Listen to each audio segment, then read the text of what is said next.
obviously, we're tremendously disappointed that we didn't come away with a victory. I thought our guys fought hard against a great basketball team. They really did a lot of great things, and they made it very difficult for us tonight.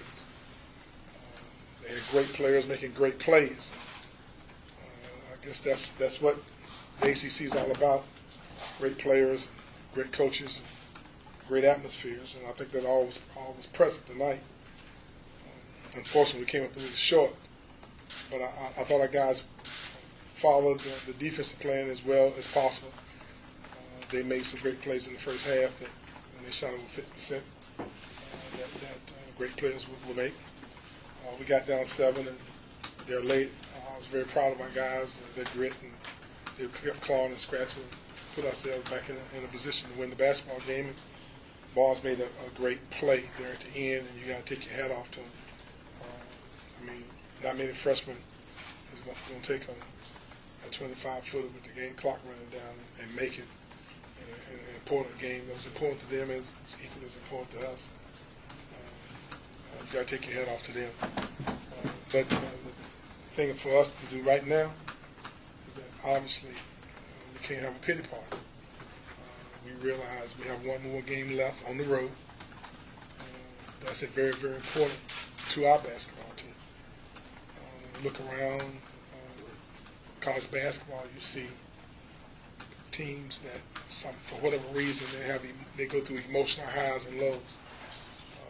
We're challenging our players now not to allow themselves to be caught up in that mentality. We have to grow in order to put yourself in a position to become a team of significance on the college level and on the national level as well as the ACC level. We have to be able to control that part of our development. And we come back to work tomorrow and start preparing ourselves for North Carolina State. Do you have any questions?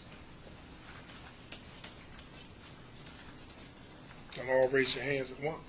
Can you talk about the barn shot, what you guys are trying to do? It's not math class. What's the what? Can you talk about the barn shot there, what you guys are trying to do defensively on that play? I just think that was a great play. Obviously, you want to try to contest it as well as possible, and I thought Michael did a very good job of contesting it. He made a tough shot.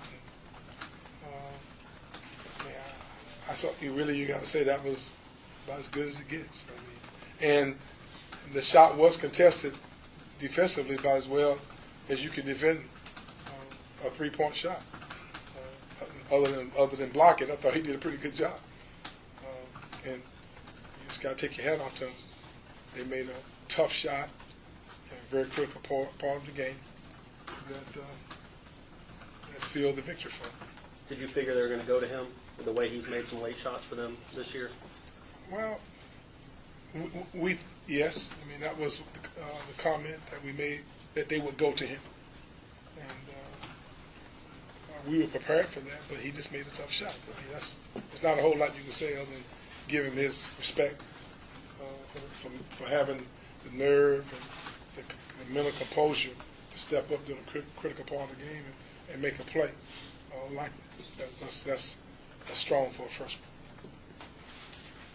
What do you think it says about the team? Obviously, you're playing without your best player, and that's been made. A lot's been made about that around the nation. How could they play without? How are they going to play without Singleton to come within 2 seconds of beating the hottest team in the country? Well, obviously we miss Chris. There's no doubt about that. But I think our players have accepted the fact that we need to try to win with who we have available, and they're working with that in mind. Chris is a part of our team and always will be. He's been so instrumental in helping us get to this point. But I think our guys are maturing to the point where we realize we've had to deal with this the entire year. We lost Ian for a number of games. We lost Xavier. Terrence has had operation. Now Chris, and we just keep clawing and scratching and clawing, trying to take care of business in the right way. I think we're growing, we're maturing, and I think more than anything else, the loss of Chris has allowed this team to become closer together, more determined, and understand that we don't need to take anything for granted, and we need to give more attention to the details that give you a chance to win. And I thought our players showed that they're growing and maturing tonight. You talk about Derwin's play tonight, particularly down the stretch. He came up big, and this being his last game and all. Well, Derwin has really grown as a basketball player, as a student athlete, and as a young man. And I think they normally go hand in hand. His maturity and taking care of business in the classroom and his other responsibilities and conducting himself off the court and his leadership that he's given us on the basketball court is really what college athletics is all about. Obviously, I'm tremendously proud of him because he's going to be the first youngster to graduate from college from his family. And he's setting a standard now by which all the generations in his family to follow that will be have to live up to. Setting an academic standard, a way of life. And more than anything, as it says, even though things didn't always go well for him, he fought to overcome some of the challenges that he had in life. And as a coach, those are the games I remember more. When you win those types of games, they're far more significant than the games on the court. But Derwin, his whole existence here has shown what hard work and determination and attitude will do. And I'm so proud of him for what he's been able to contribute to our program his 3 years that he's played at Florida State. But is that